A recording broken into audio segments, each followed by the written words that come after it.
امام اہل سنت بڑا پیارا مقطع لکھتے ہیں نا قصیدہ معراج کا. خدا ہی صبر دے جانے پرغم، بتاؤں کیوں کر تجھے وہ عالم، جب ان کو جھرمٹ میں لے کے قدسی جنا کا دولہ بنا رہے تھے. جو ہم بھی وہاں ہوتے خاک گلشن، لپٹ کے قدموں کی لیتے اترن، مگر کریں کیا نصیب میں تو یہ نامرادی کے دن لکھے تھے. نبی رحمت شفیع امت، رضا پہ للہ ہو عنایت، اسے بھی ان خلعتوں سے حصہ، آقا ہمیں بھی ان خلعتوں سے حصہ، جو خاص رحمت کے وہاں بٹے تھے، جو وہاں بٹا ہے مولا، ہمیں بھی ان عنایتوں میں سے کچھ حصہ عطا فرما. نبی پاک پر معراج کی شب جو رحمتیں، جو برکتیں، جو عنایتیں ہوئیں، اے رب کریم نبی کے غلام جمع ہیں، عاشقان رسول جمع ہیں، شب معراج منانے جمع ہیں. اے اللہ، آقا علیہ الصلوۃ والسلام کو جو کچھ وہاں عطا ہوا، جو رحمتیں بٹیں، ان رحمتوں میں سے کچھ حصہ ہمیں بھی عطا فرما. ہم پر بھی رحمتوں کی بارش برسا دے. برستا نہیں دیکھ کر ابر رحمت، برستا نہیں دیکھ کر ابر رحمت، بدوں پر بھی برسا دے برسانے والے، ہم بدوں پر بھی برسا دے برسانے والے. آمین بجاہ النبی الامین. درود پاک پڑھنے کے بے شمار فضائل و برکات ہیں. بہت ساری احادیث، بہت ساری روایتیں درود پاک کے فضائل میں ملتی ہیں. ایک بڑی پیاری حدیث پاک، بہت خوبصورت واقعہ، ایمان افروز واقعہ احادیث کی کتابوں میں موجود ہے. حضرت عبداللہ ابن عمر رضی اللہ تعالیٰ عنہ سے مروی ہے کہ رسول کریم رؤوف الرحیم صلی اللہ تعالیٰ علیہ وسلم نے ارشاد فرمایا، قیامت کے دن حضرت آدم علیہ السلام عرش کے قریب وسیع میدان میں ٹھہرے ہوئے ہوں گے. آپ پر دو سبز کپڑے ہوں گے. اپنی اولاد میں سے ہر اس شخص کو دیکھ رہے ہوں گے جو جنت میں جا رہا ہوگا. حضرت آدم علیہ السلام ابو البشر ہیں. اس وقت قیامت کے دن ہر اس امتی کو دیکھ رہے ہوں گے جو جنت میں جا رہا ہوگا، اور اپنی اولاد میں سے اسے بھی دیکھ رہے ہوں گے جو دوزخ میں جا رہا ہوگا.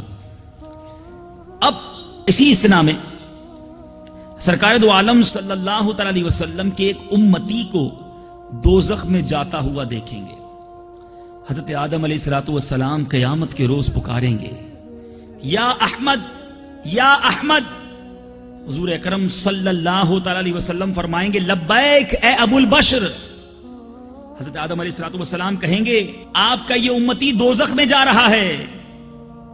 میرے آقا کہتے ہیں، پس میں بڑی چستی کے ساتھ تیز تیز فرشتوں کے پیچھے چلوں گا اور کہوں گا، اے میرے رب عز و جل کے فرشتوں ٹھہرو.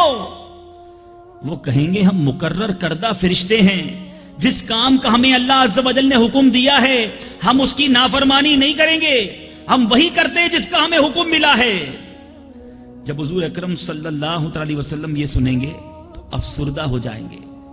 اپنی داڑھی مبارک کو بائیں ہاتھ سے پکڑیں گے اور عرش کی طرف ہاتھ سے اشارہ کرتے ہوئے کہیں گے، اے میرے پروردگار، کیا تو نے مجھ سے وعدہ نہیں فرمایا کہ تو مجھے اپنی امت کے بارے میں رسوا نہ کرے گا؟ عرش سے ندا آئے گی، اے فرشتوں محمد صلی اللہ تعالی علیہ وسلم کی اطاعت کرو اور اسے لوٹا دو. مولانا حسن رضا خان صاحب لکھتے ہیں نا، دکھائی جائے گی محشر میں شان محبوبی کہ آپ ہی کی خوشی آپ کا کہا ہوگا، وہ پاک دل کے نہیں جس کو اپنا اندیشہ. میرے آقا کو کوئی فکر نہیں اپنی، ارے ان کے صدقے ہم نے جنت میں جانا ہے. مگر میرے آقا کا اس وقت حال کیا ہوگا؟ ہجوم فکر و تردد میں گر گیا ہوگا. عزیز بچے کو ماں جس طرح تلاش کرے، بچہ گم ہو جائے ماں کیسے تلاش کرتی ہے؟ دیوانہ وار ہے، اپنے بچے کے لیے تڑپتی ہے. امام اہل سنت کے برادر مولانا حسن رضا خان صاحب لکھتے ہیں، عزیز بچے کو ماں جس طرح تلاش کرے، خدا گواہ وہی حال آپ کا ہوگا. ارے ایسے آقا ملے ہیں امتیوں، جھوم جاؤ. ایک امتی جہنم میں جا رہا ہے، میرے آقا فرشتوں کو کہتے رک جاؤ. اور پھر فرشتوں کو حکم کیا ہوگا؟ جو محمد صلی اللہ تعالی علیہ وسلم کہتے ہیں اس کی اطاعت کرو، ان کی مانو۔ تو پتا چلا کہ یہ محشر کا جو میدان ہے وہ سجایا کیوں جا رہا ہے؟ دکھائی جائے گی محشر میں شان محبوبی، کہ آپ ہی کی خوشی، آپ کا کہا ہوگا، غلام ان کی عنایت سے چین میں ہوں گے۔ ہم غلام ہیں نا، انشاءاللہ پکی غلامی اختیار کرنا۔ غلام ان کی عنایت سے چین میں ہوں گے، عدو دشمن حضور کا آفت میں مبتلا ہوگا۔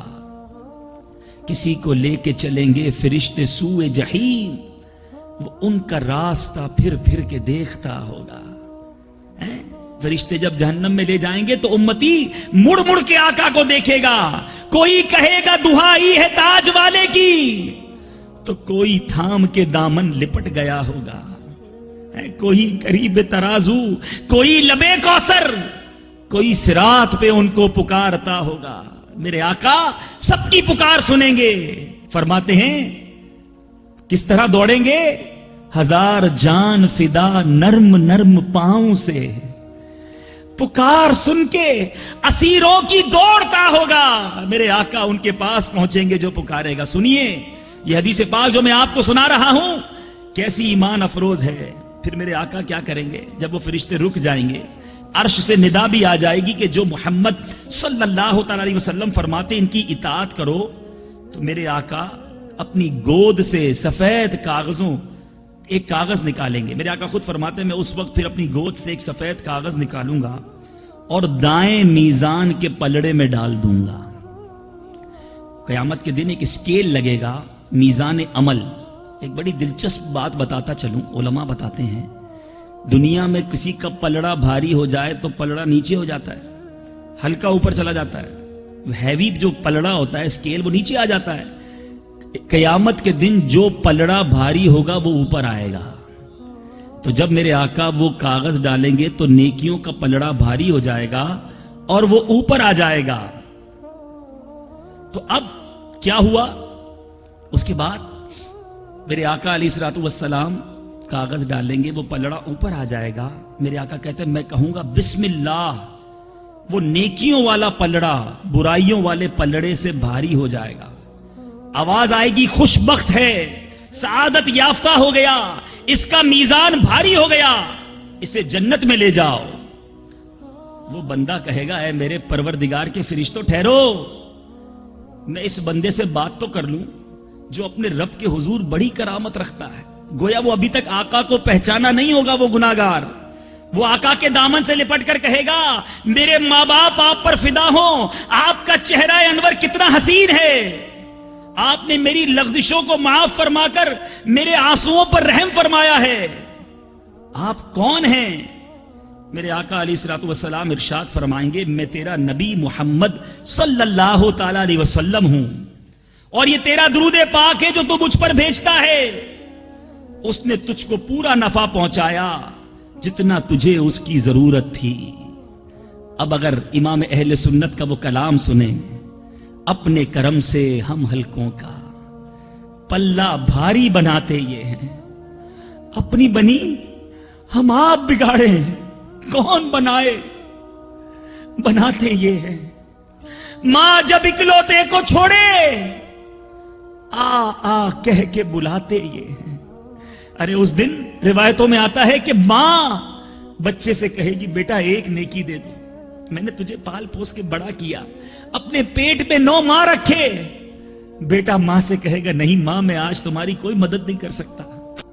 باپ سے بیٹا کہے گا ابا جان میری تکلیف میں آپ بے کل ہو جایا کرتے تھے، آپ نے میرے لیے 2 نوکریاں کی تھی، ابو بڑی پریشانی ہے، ابو جی کوئی ایک نیکی دے دو۔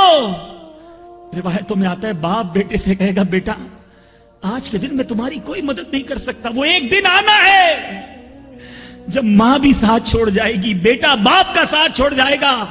ہاں ہاں اس دن ایک ہستی ہے جو اس دن بھی ساتھ دے گی، اس دن بھی ہماری مدد فرمائے گی۔ امام اہل سنت فرماتے ہیں ماں جب اکلوتے کو چھوڑے آ آ کہہ کے بلاتے یہ، باپ جہاں بیٹے سے بھاگے